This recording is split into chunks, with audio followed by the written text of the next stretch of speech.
Hello student, स्वागत है आपका आईसीटी वर्चुअल क्लासेस में। मैं हूं कविता, आपकी बायो टीचर। उम्मीद करती हूँ आप सभी अच्छे होंगे और स्वस्थ होंगे। क्लास हम यहाँ पर अपना क्वेश्चन पेपर सॉल्व करेंगे, जिसमें आप 2022 का क्वेश्चन पेपर सॉल्व करेंगे। तो जैसे कि आप 2023 का क्वेश्चन पेपर देख चुके हैं, आपने पैटर्न देखा, क्वेश्चंस देखे किस प्रकार से आपके पास आए हैं। अब आपने करना क्या है, आपने देखना है कि 2022 और 2023 दोनों के क्वेश्चन पेपर में वो कौन से क्वेश्चन है जो रिपीट हुए हैं। ठीक है, बेसिकली आपको देखना यह है कि क्वेश्चन पेपर जो आया है वो ज्यादा किन टॉपिक को यहाँ पर टच करता है। इसीलिए हम करते क्या है, हम प्रीवियस ईयर के क्वेश्चन को देखते रहते हैं कि क्वेश्चन का पैटर्न किस प्रकार से आ रहा है, जो चैप्टर है, चैप्टर के कौन से टॉपिक है जो रिपीटेड है। जो जितने रिपीटेड होंगे वो उतने ही इंपॉर्टेंट हमारे लिए होंगे। साथ ही साथ क्वेश्चन पेपर को आपको किस प्रकार से सॉल्व करना है ये आप ध्यान में रखेंगे। हम बार बार डिस्कस कर चुके हैं क्वेश्चन पेपर किस प्रकार से आता है, कितने नंबर का आता है, कैसे आपको आंसर यहाँ पर करने हैं। तो जैसे कि क्वेश्चन पेपर आपके सामने है 2022 का, सारी चीजें आपको यहाँ पर बता रखी हैं। आपको बता रखा है कि क्या है, 2022 का क्वेश्चन पेपर है। पूर्णांक आपका कितना है, 70 नंबर का टोटल आपके पास क्वेश्चन पेपर आएगा। ठीक है, बाकी के जो 30 क्वेश्चन आपके पास आएंगे वो आपको प्रैक्टिकल में आपको वहां पर लेने होंगे, यानी कि 30 नंबर का प्रैक्टिकल हुआ, 70 नंबर की आपकी थ्योरी हुई। इतनी बात क्लियर है।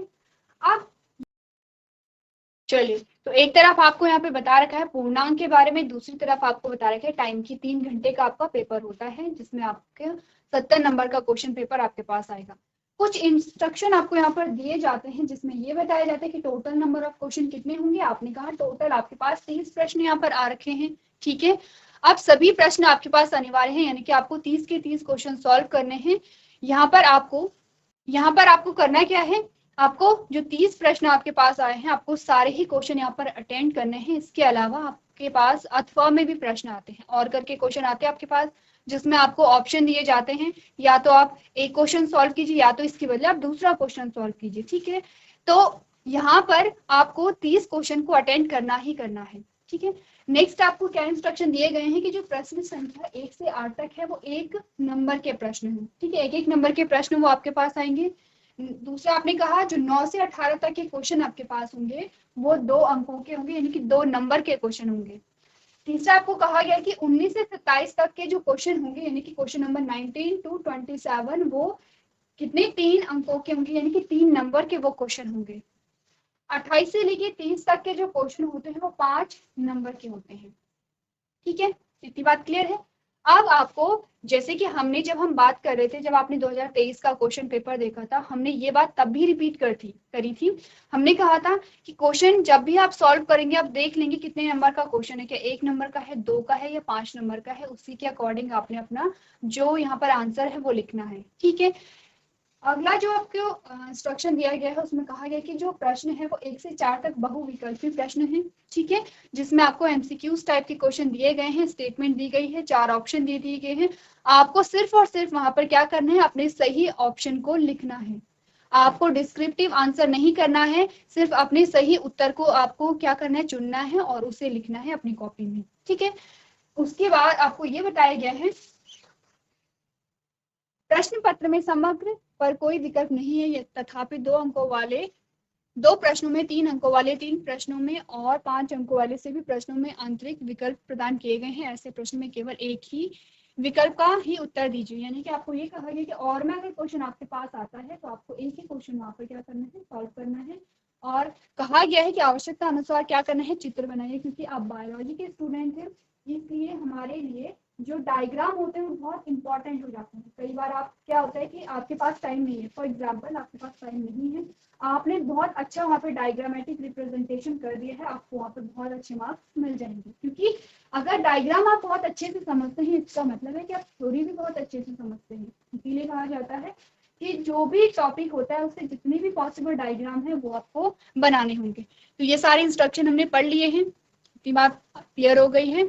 अब जैसे कि आपको कहा गया था कि क्वेश्चन नंबर 1 से लेके क्वेश्चन नंबर 4 तक आपके पास क्या आए हैं, एमसीक्यूज आए हैं। ठीक है, ये एमसीक्यूज आपने सॉल्व करने हैं। देख लीजिए क्या क्या क्वेश्चन आपके पास आए हैं। सबसे पहला क्वेश्चन आपसे पूछा गया है, एक संकरण में जीनोटाइप अनुपात है, यानी कि genotype ratio in monohybrid crosses. कहाँ से क्वेश्चन आए हैं, आपने कहा जेनेटिक्स से क्वेश्चन आए हैं। ठीक है, जेनेटिक से क्वेश्चन आए हैं। उसके बाद आपने कहा दूसरा जो क्वेश्चन है वो कह रहा है द्विनिषेचन कहाँ होता है, डबल फर्टिलाइजेशन आकर्षण कहाँ पे होता है। चार ऑप्शन आपके पास दे दिए गए हैं। कहाँ से आए हैं, फर्टिलाइजेशन इन फ्लावरिंग प्लांट्स, इस वाले चैप्टर से क्वेश्चन आया है। नेक्स्ट आपने कहा निम्नलिखित में से कौन सी जैव विविधता संरक्षण की स्वस्थाने इन सीटू संरक्षण की विधि नहीं है, यानी कि which of the following is not an in situ conservation methods of biodiversity conservation. आपको ये बताना है कि इन सीटू कंजर्वेशन इनमें से कौन नहीं है। ठीक है, ये बात क्लियर है। नेक्स्ट आपने कहा the molecular scissor used in biotechnology is, biotechnology के चैप्टर से आपके पास क्वेश्चन आए हैं कि आप किसे कहते हैं आणविक कैंची। ठीक है, मॉलिक्यूलर सीजर या आणविक कैंची आप किसे कहते हैं। चार ऑप्शन आपके पास दिए गए हैं, आपको बताना है। ये तो है क्वेश्चन नंबर 4 तक की बात, जिसमें एमसीक्यूज हमने सॉल्व करने हैं। कुछ भी नहीं करना है आपको, ना ही आपको क्वेश्चन क्या करना है, नोट करना है अपनी जो आंसर शीट होती है। ये सारी चीजें आपको अच्छे से पता है क्योंकि आप ऑलरेडी एक बार बोर्ड एग्जाम दे के आए हैं। ठीक है, आपको क्वेश्चन नोट नहीं करना है, आपको चारों ऑप्शन भी नोट नहीं करने हैं, आपको सिर्फ क्या करना है, क्वेश्चन नंबर 4 का आंसर है। ठीक है, क्वेश्चन नंबर 4 करके आपने क्या किया, अपना जो भी आंसर है ऑप्शन नंबर 1 2 3 4 करके और नाम लिखना है अपने आंसर का, और वहीं पे आपका जो आंसर है वो कंप्लीट हो जाता है। क्वेश्चन उतारने की जरूरत नहीं है, ऑप्शन सारे उतारने की जरूरत नहीं है, सिर्फ सही ऑप्शन को वहां पर आप क्या करेंगे, उतारेंगे। कम क्लियर है इतनी बात।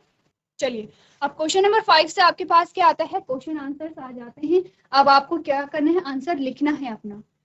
क्वेश्चन में पूछा गया है कि एक्स तथा एक्स वाई गुणसूत्र किस नाम से जाने जाते हैं, यानी कि by which name are the X's and X Y chromosome known. आपको नाम लिखना है, सिर्फ किस नाम से जाने जाते हैं, सिर्फ आपको एक नाम वहां पर लिखना है, आपका आंसर कंप्लीट है। नेक्स्ट आप क्वेश्चन देखिए, आपके पास इस प्रकार से क्वेश्चन आए हैं। अब हम करेंगे क्या, एक एक करके इन क्वेश्चन का आंसर हम यहाँ पर करेंगे। चलिए, टोटल आपके पास कितने हैं, 30 क्वेश्चन है। इन 30 क्वेश्चन को एक एक करके यहाँ पर सॉल्व करेंगे। तो आइए स्टार्ट करते हैं।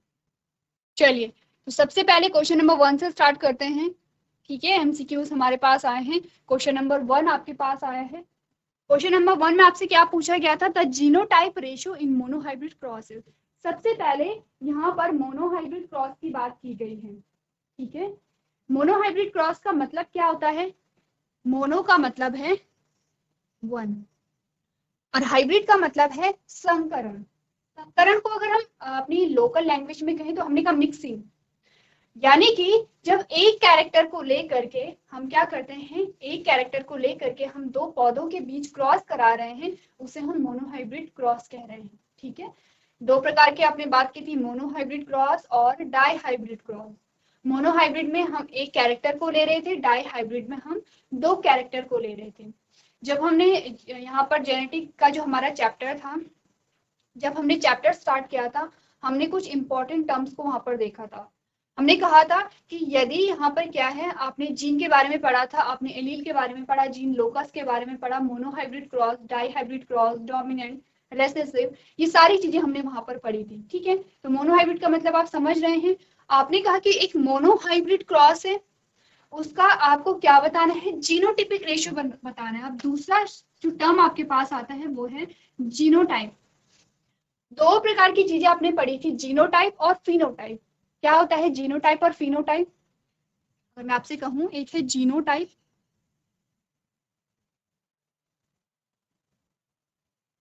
एक है फिनोटाइप।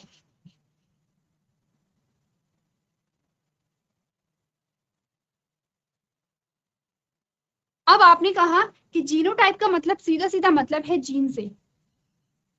ठीक है, अगर मैं आपसे पूछूं जीन क्या होता है, बहुत बार हम ये क्वेश्चन कर चुके हैं कि जीन क्या होता है। आपने कहा जीन क्या है, डीएनए की इकाई है जो किसी कैरेक्टर के लिए उत्तरदायी है, जो किसी कैरेक्टर को रेगुलेट कर रही है, उसे हम जीन कह रहे हैं।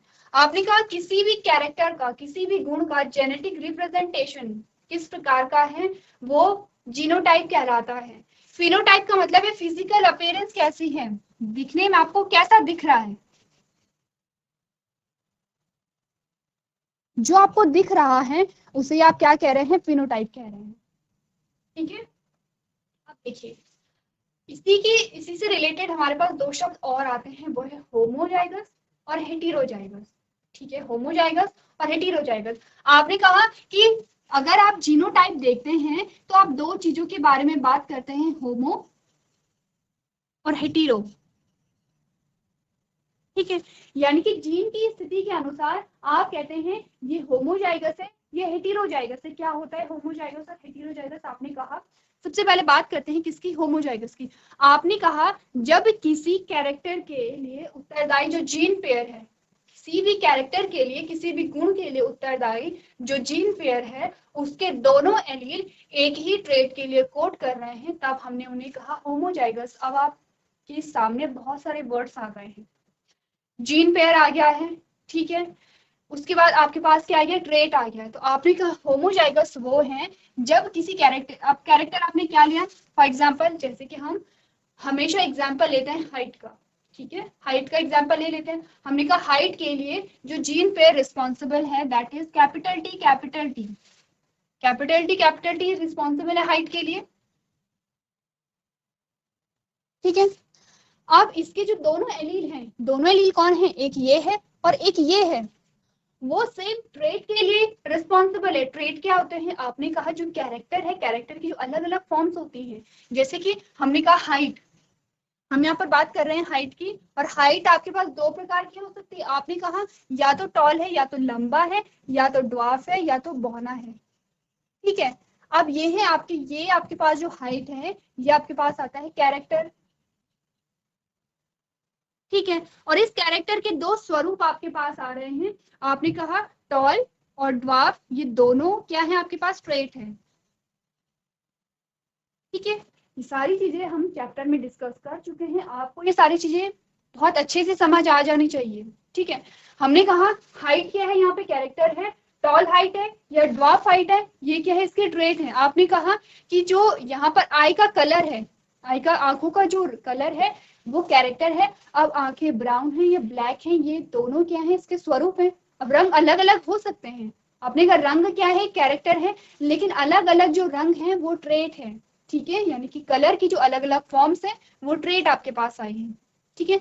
अब पढ़ लें पूरा कि होमोजाइगस क्या होता है। हमने कहा होमोजाइगस वो कहलाते हैं, या होमोजाइगस जो ट्रेट है, या होमोजाइगस कैरेक्टर वो कहलाता है जब हमने कहा कि किसी भी कैरेक्टर के लिए उत्तरदायी जो जीन पेयर है, जो जीन का जोड़ा है, उसके दोनों एलील सेम ट्रेट को कोड करें।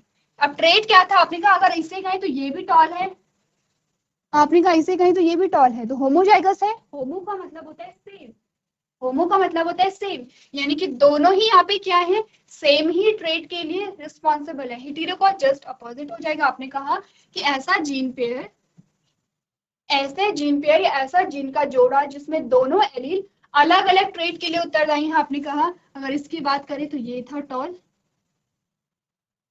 ये स्मॉल टी है, और इसकी बात करें तो ये है ड्वार्फ, ठीक है। हो गया होमोजाइगस हेटेरोजाइगस। जीन की स्थिति देखिए, आपने आपने कहा जीन की स्थिति कैसी थी, दोनों होमोजाइगस थे। आपने कहा जीन की स्थिति कैसी, आपने कहा दोनों हेटेरोजाइगस है। यानी कि जब आप जो जीन से जीन की स्थिति देखते हैं उसके अनुसार जब आप कहें कि किस प्रकार का कैरेक्टर होगा, आपने कहा जीनोटाइप कैरेक्टर है ये, क्योंकि हम जीन की स्थिति के अनुसार देख रहे हैं, ठीक है। जीनोटाइप कैरेक्टर, हमने कहा ये भी टॉल है, जीनोटाइप कैरेक्टर है, लेकिन कैसा टॉल है, आपने कहा प्योर टॉल है, प्योर टॉल है। आपने कहा ये कैसा टॉल है, आपने कहा हाइब्रिड टॉल है, ये शुद्ध लंबा इसे नहीं कहेंगे, ठीक है। ये तो है जीनोटाइप।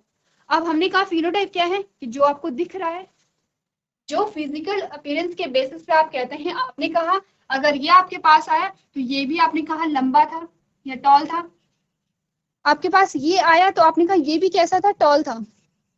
अब आपको ये नहीं पता है कि कौन सा प्योर टॉल है और कौन सा हाइब्रिड टॉल है। आपने कहा कि हमें दोनों ही पौधे लंबे दिखे हैं, इसीलिए हमने कहा ये लंबे हैं।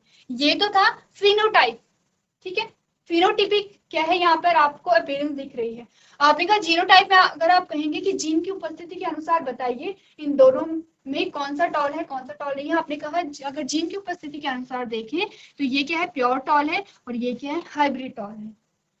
क्लियर है इतनी सारी बातें। क्या होता है genotype, phenotype, monohybrid, dihybrid, character, trait, homozygous, heterozygous, इतने सारे जो आपके टर्म्स आए हैं वो आपके एक क्वेश्चन में सॉल्व हो गए हैं। आपको क्वेश्चन पेपर ऐसे ही सॉल्व करना है कि जो रिलेटेड जितने भी टॉपिक हैं, जितने भी टर्म्स हैं, वो आपको क्लियर यहाँ पर करने हैं। एक बार देखिए सारे टर्म्स को, उसके बाद हम अपने आंसर को यहाँ पर देखते हैं। चलिए, तो इतने सारे जो टर्म्स हैं वो आपको क्लियर हो गए होंगे। अब बात करते हैं अपने आंसर की। आपको रेशियो बताना है, और रेशियो आप कैसे बताएंगे, जब आपको क्रॉस पता होगा। मोनोहाइब्रिड क्रॉस को करना है आपको, आप जल्दी से क्या करना है, मोनोहाइब्रिड क्रॉस कीजिए। अगर आपने चैप्टर अच्छे से समझा है तो आपको क्रॉस करने की जरूरत नहीं पड़ेगी, क्योंकि आप क्या कर सकते हैं, अपना आंसर पहले ही दे सकते हैं। तो ये जो क्वेश्चन आया है, ये आपको ये तो पता है कि जेनेटिक्स से आया है, लेकिन किस पोर्शन से आया है, जब आप मेंडल्स के लॉ को डिस्कस कर रहे थे। ठीक है, कितने लॉ है मेंडल के, मेंडल ने कितने लॉ दिए थे, 3 लॉ दिए थे। कौन कौन से दिए थे, नाम आपको याद होने चाहिए, क्योंकि आप ये जो पोर्शन है वो आप 10th में भी पढ़ चुके हैं। सबसे पहला लॉ क्या है, लॉ ऑफ डोमिनेंस, प्रभाविता का नियम। ठीक है, दूसरा क्या है, लॉ ऑफ सेग्रीगेशन, पृथक्करण का नियम। तीसरा क्या है, लॉ ऑफ इंडिपेंडेंट अशॉर्टमेंट, यानी कि स्वतंत्र अपव्यूहन का नियम। 3 लॉ आपको बाय हार्ट याद होने चाहिए, क्रॉस आपको पता होने चाहिए, और रेशियो आपको पता होनी चाहिए। ठीक है, एक्सेप्शन आपको पता होनी चाहिए कि किस लॉ के क्या एक्सेप्शन है। अब सबसे पहला क्वेश्चन तो आपके पास यही आता है, 3 लॉज में से आपको बता दो, ये जो क्वेश्चन आए हैं मेंडल्स के लॉ से आए हैं। आपको ये बताना है कि 3 लॉज में से, इन 3 नियमों में से ये क्वेश्चन किस लॉ से आया है। हर बार आता है ये जो क्वेश्चन है, हर बार आता है। ठीक है, तो सबसे पहले ये जो क्वेश्चन आया है, ये पहले लॉ से आया है, लॉ ऑफ डोमिनेंस, यानी प्रभाविता का नियम।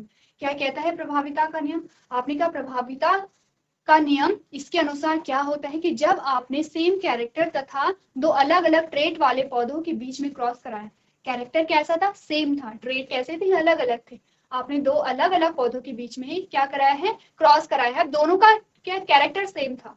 ठीक है, ट्रेट अलग अलग थी, क्रॉस कराया, और जब F1 जनरेशन मिली, यानी कि जो पहली पीढ़ी मिली, जिसे आप F1 जनरेशन कहते हैं, उसमें सिर्फ एक ही जनक के गुण आपको दिखाई दिए। तो जिस जनक के गुण आपको दिखाई दिए वो था डोमिनेंट, यानी कि प्रभावी, और जिस जनक के गुण आपको नहीं दिखाई दिए वो था रेसेसिव, यानी कि अप्रभावी। कर ली क्रॉस को। क्रॉस कैसे करते हैं आप लोग, सबसे पहले पेरेंट लिखते हैं। कैसे थे parent, capital T small T, character क्या है, हाइट है, ट्रेट क्या है, टॉल, ड्वार्फ। ठीक है, ये है पेरेंट। नेक्स्ट स्टेप क्या होगा, गैमीट बनेंगे। कैसे बने गैमीट, आपने क्या बोला, जब भी गैमीट बनेंगे तो जो यहाँ पर एलील होंगे वो अलग अलग गैमीट में जाएंगे। हर एक गैमीट में सिर्फ एक ही एलील होगा, जीन पेयर नहीं जाता है, पूरा का पूरा पेयर इस गैमीट में नहीं जाएगा, ये आपने पढ़ा होगा। क्यों, क्योंकि यहाँ पर क्या हो जाता है, जो नंबर है क्रोमोसोम का वो हाफ हो जाएगा। क्यों हाफ होगा, क्योंकि यहाँ पर सिर्फ क्या है, एक ही एलील पास होता है। ठीक है, गैमीट बन गए, गैमीट बन गए तो इनके बीच में क्रॉस हुआ। ठीक है, जब क्रॉस हुआ तो आपको क्या मिली, F1 जनरेशन मिली। F1 जनरेशन में आपने क्या देखा, कैपिटल टी स्मॉल टी देखा। आपने क्या कहा, ऑल टॉल, ये कहा आपने ऑल टॉल, ये है आपका लॉ ऑफ डोमिनेंस, यही था, सिर्फ इतनी सी बात। अब यहाँ पे आपका आंसर अभी तक नहीं आया है, तो हुआ क्या, मेंडल ने क्या देखा कि सिर्फ एक ही यहाँ पर क्या आया है, कैरेक्टर आया है, और वो किसका कैरेक्टर आया है, वो है इसका कैरेक्टर। तो आपने कहा इस जनक का कैरेक्टर आया है, तो आपने कहा ये जनक कैसा था, डोमिनेंट है।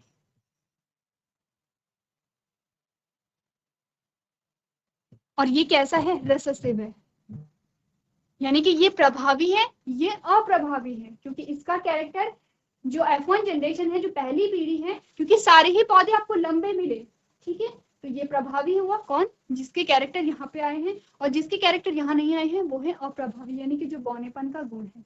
अब मेंडल ने सोचा कि यहाँ पर इस जनक के गुण तो आ गए हैं, लेकिन इस जनक के गुण कहाँ गए, क्योंकि इसने भी कुछ ना कुछ पास किया था, तभी तो दोनों के बीच में क्रॉस कराया गया।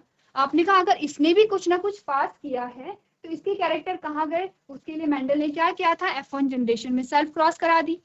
ठीक है, कैसे कराई, ये है F1 जनरेशन, ये F1 जनरेशन आपकी है। ठीक है, इसके भी क्या बनेंगे, गैमीट बनेंगे।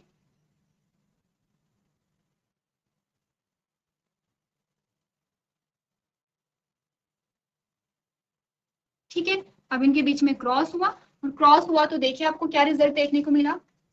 क्रॉस कराना आपको पता है, क्रॉस कैसे कराते हैं। ठीक है, जैसे कि हमने यहाँ पर क्रॉस कराया तो आपने कहा इसका क्रॉस पहले इससे वो होगा, फिर इसका क्रॉस इससे आप कराएंगे, फिर इस कैपिटल टी का इस स्मॉल टी से होगा, फिर इसका क्रॉस इस स्मॉल टी से होगा। ऐसे आप क्या कराते हैं, क्रॉस कराते हैं। सेम क्रॉस आप यहाँ पर भी कराएंगे, और आपके पास क्या आएगी, F2 जनरेशन आएंगे। अब आपके पास क्या आया, F2 जनरेशन आया, जिसमें आपने देखा कैपिटल टी आया, capital T, small T, capital T, small T, small T, small T.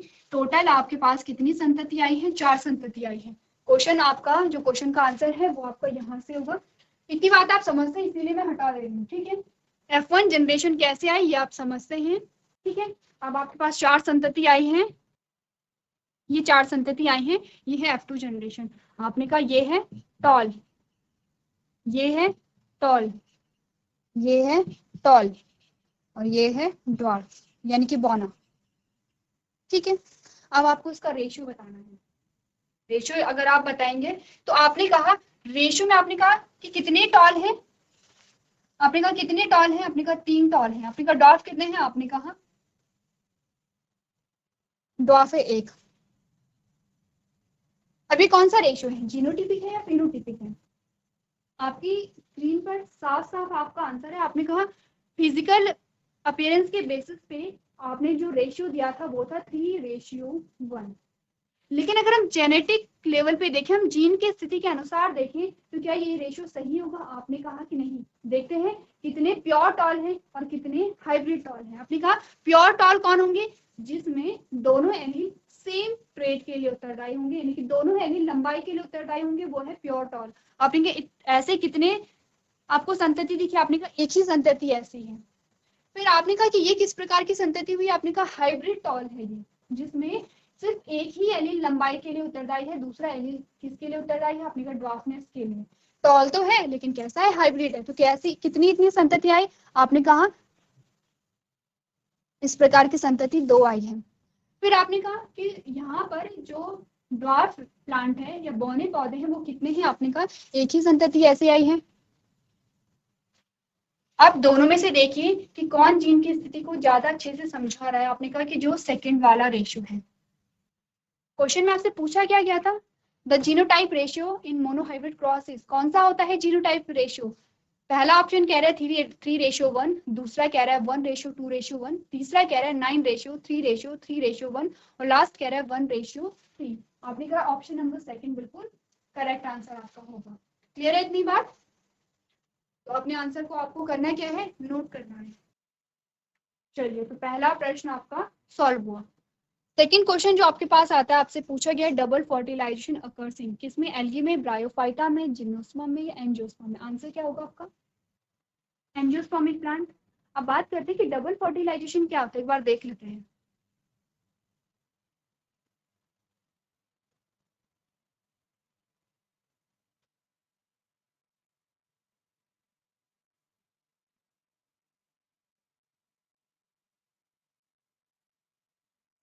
ये आपके पास क्या है? पिस्टिल है। ये पिस्टिल आपके पास है, ठीक है। अब यहाँ पे ये क्या है?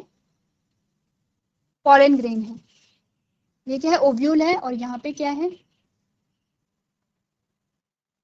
एग है, ठीक है। ये बीच वाली जो सेल है वो एग है। अब यहाँ पर क्या होता है? ये पॉलन ग्रेन है। यहाँ पर पॉलन ट्यूब का फॉर्मेशन होगा। पॉलन ट्यूब के अंदर आपके पास यहाँ पे 2 मेल गैमीट आते हैं, ठीक है। ये क्या है? नंबर 1 मेल गैमीट, ये है नंबर 2 मेल गैमीट। अब इसमें से क्या होगा? एक मेल गैमीट किसके साथ फ्यूज हो जाएगा? यहाँ पर एग सेल के साथ फ्यूज हो जाएगा, ठीक है। एक जो मेल गैमीट है वो यहाँ पर एग सेल के साथ फ्यूज हो गया। फॉर एग्जांपल ये यहाँ पर फ्यूज हो गया है। जो दूसरा होगा वो यहाँ पर जो पोलर न्यूक्लियाई है उसके साथ फ्यूजन कर लेता है, जिसे आप कहते हैं डबल फर्टिलाइजेशन, ठीक है। इसे आप क्या कहेंगे? डबल फर्टिलाइजेशन कहेंगे। किसमें पाए जा रहे हैं? एंजियोस्पर्म में पाए जा रहे हैं।